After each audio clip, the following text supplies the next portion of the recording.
Welcome to the program. I'm Roby Brock. Joining me now, U.S. Representative French Hill, Republican of Little Rock. Good to see you, sir. Great to be with you, Roby. Thank Good you to be for being back here. All right, I want to start with the debt ceiling debate. It has dominated politics for the last couple of weeks.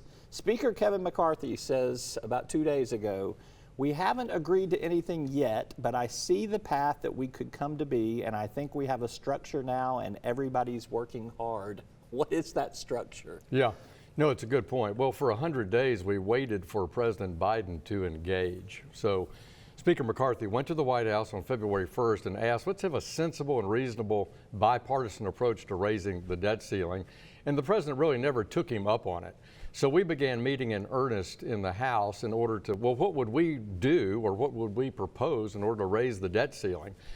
So we passed that bill across the House floor, and that gave, I think, the Speaker a new view in Washington that he could get that done in the House Republican Conference. And that demonstrated that Chuck Schumer doesn't have the votes, and it caused President Biden to pivot and now negotiate. The structure is the president cut short his trip going to Asia.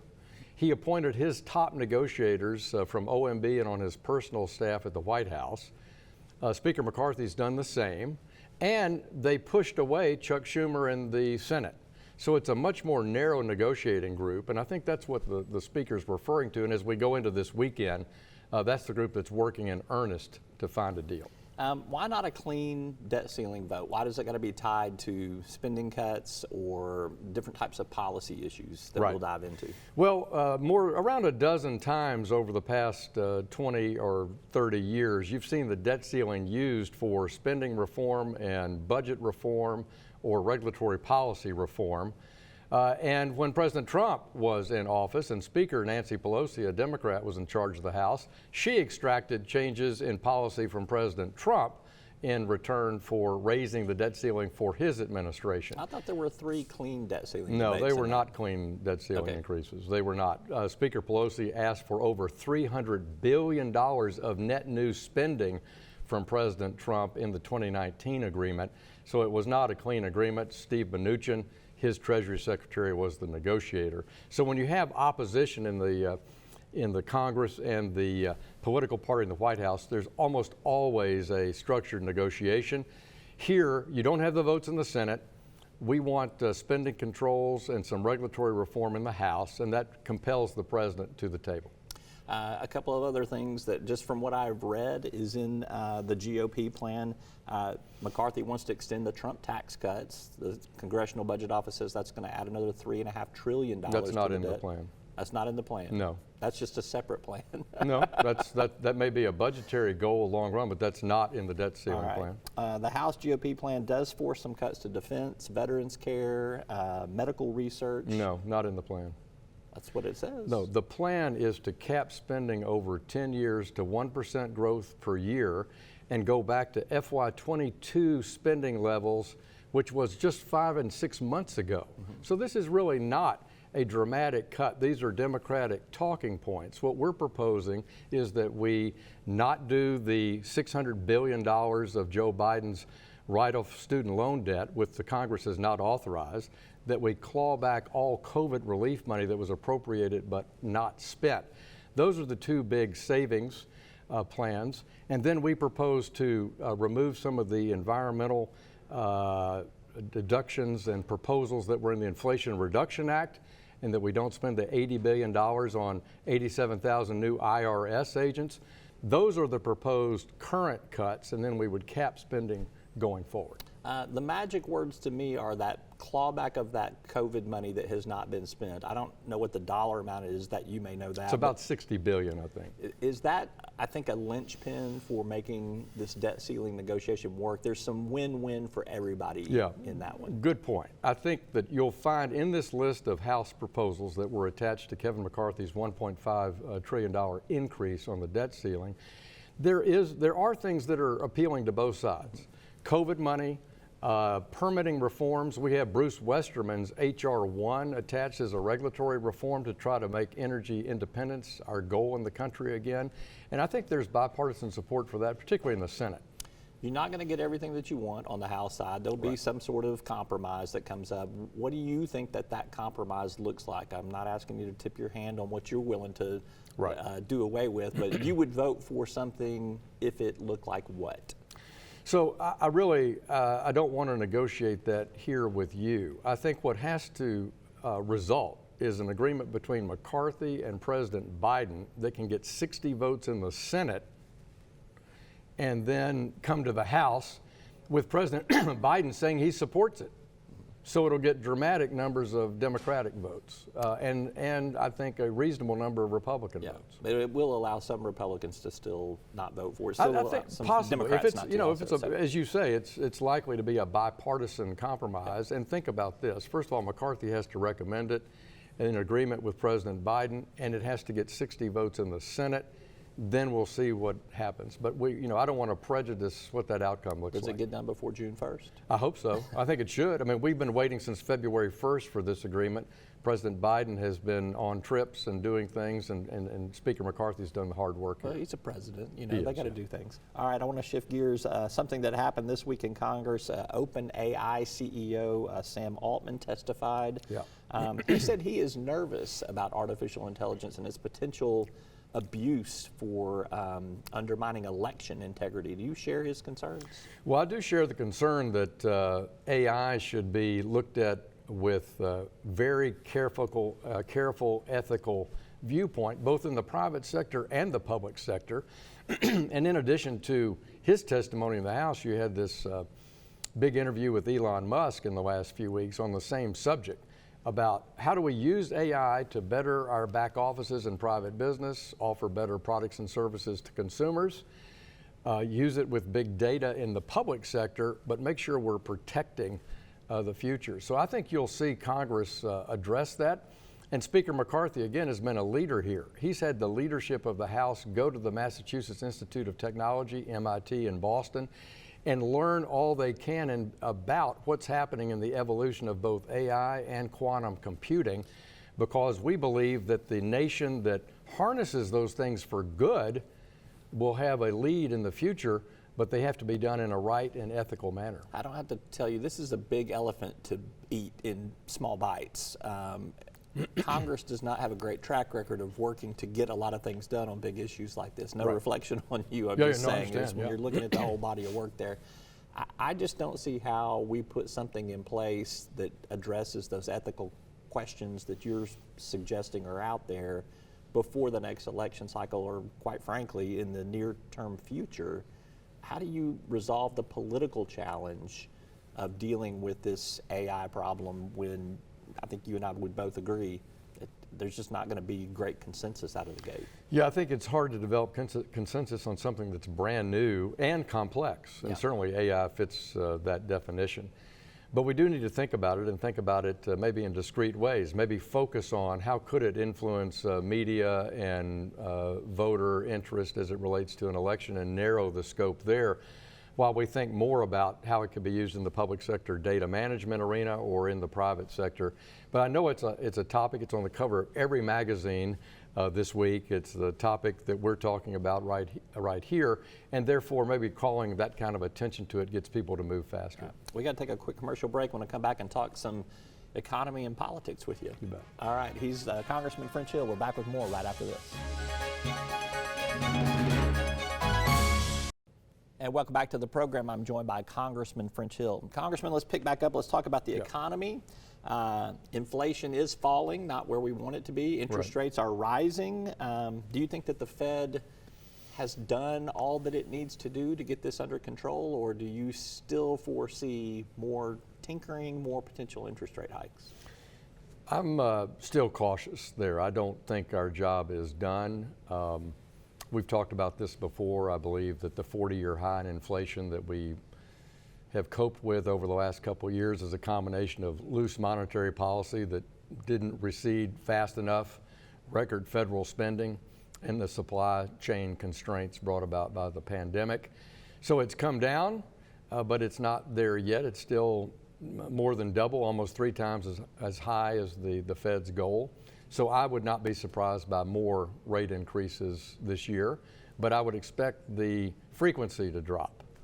that they wouldn't have them at the same steepness. This last year of rate increases is the steepest since 1980.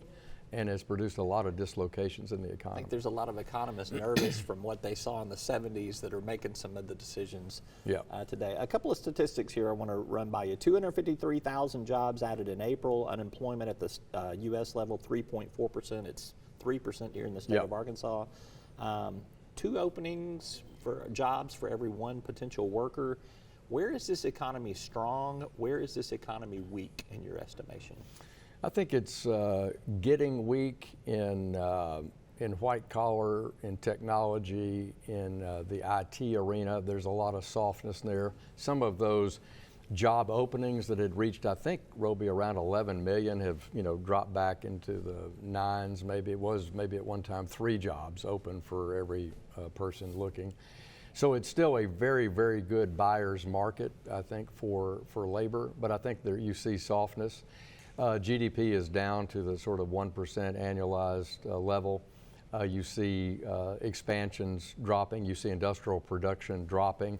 So the economy has softened over the last 6 months. Among some publicly traded companies, we're seeing nice profits, but certainly off of where they were even a year ago, sort of thing. So I'm not sure if that's the inflation coming back, peeling back a little bit, or just some belt tightening in preparation for what's to come? Yeah, but you're still seeing strong inflation, not at the pump. It's retreated, as you note, although prices have gone up this week. But mostly food at the store and food out, those prices are still double digits in the low teens. So I think our families are still feeling the effects of this inflation. Let's turn our attention to the Durham report that was also released in this last week. It was the high-profile investigation of the potential Trump-Russia collusion story, the investigation of the FBI. Depends on what side of the aisle you're on. It either went out with a whimper or it came in with a bang. What's your take on the Durham report? And was there anything really that new in there that wasn't already revealed? I'd say it's a culmination of what we have learned over the last few years, which is that the FBI, at the top of the FBI, was politicized, corrupt, and acted in haste without any evidence that Donald Trump had any connection with Russia. And so the FBI hurricane investigation has been completely discredited. And this has hurt the FBI's reputation in Congress. We have a new select committee on the weaponization of the government. And this is a key place of evidence. Just this week, we had whistleblowers testify about how the top of the FBI has been politicized. And so I think this is still a top-of-mind issue, both in Congress and with the American people. It harkens back to the 70s again, with the Church Commission coming out of the 60s and the concerns we had over the intelligence community and the FBI then. And I think we need to see changes at the top. We need structural changes at the FBI. It's hurt their reputation for their budget. And it's hurt their reputation on getting a renewal of the Foreign Intelligence Surveillance Act, which has to be renewed by Congress this year. Where will you be on that issue?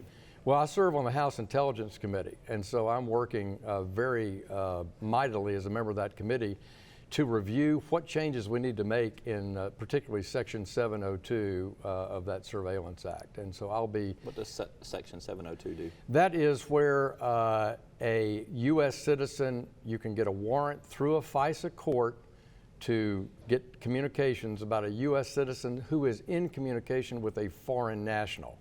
And this is the area where the FISA court felt abused by the Durham report and by the FBI. That's why they're linked. The FBI misled the FISA court on their investigation of Trump. They lied about it. They used false documentation.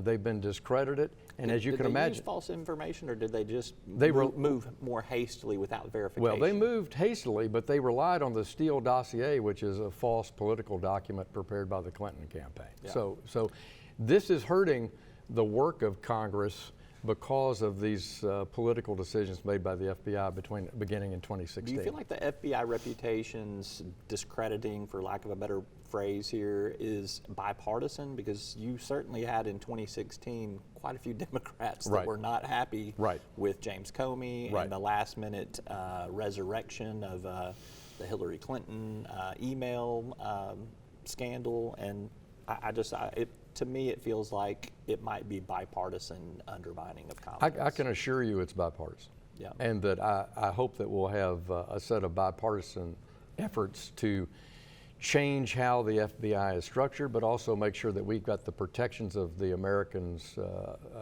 privacy and protect the homeland at the same time. You mentioned the Weaponization Committee that's up there, and I think this is where some people get into feeling like it's one-sided or it's partisan. Right. In the investigations. When Democrats are in control, they will go after Republicans on Yep. some things. Republicans will go after Democrats.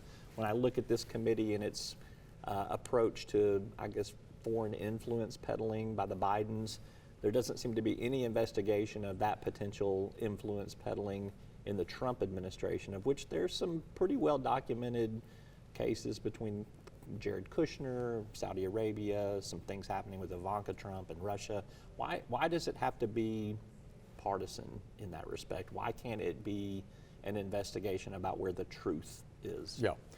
Well, in the Weaponization Committee, I think it's bipartisan. It's looking at steps taken by the U.S. government against citizens in violation of law and politicization. You're referring to what Jamie Comer is doing over in the House Oversight Committee about the Biden family investigation.